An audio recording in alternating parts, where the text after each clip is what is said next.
We can use an oil gun to add lubricating oil to the small oil filling holes above the cross slide. Aim the oil gun at the oil bead in the oil filling hole and press it lightly a few times. Enable lubricating oil to be fully injected. Make sure each oil filling hole is filled with lubricating oil.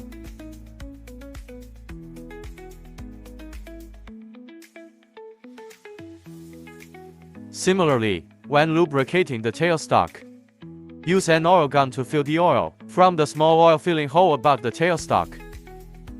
For the maintenance of the tailstock quill, first move it forward by the feed handwheel. Spray lubricating oil directly on the surface. Then retract the tailstock quill to allow it to be fully lubricated.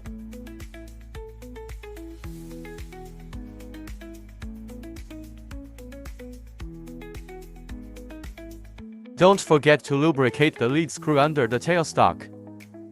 Inject oil into the oil filling hole as well.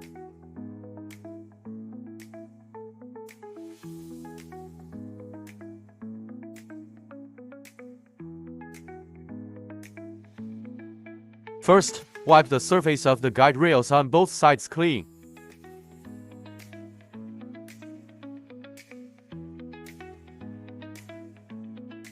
Then add lubricating oil to the surface. Friction lubrication by moving the apron and the guideway surface. At this point, daily maintenance has been completed.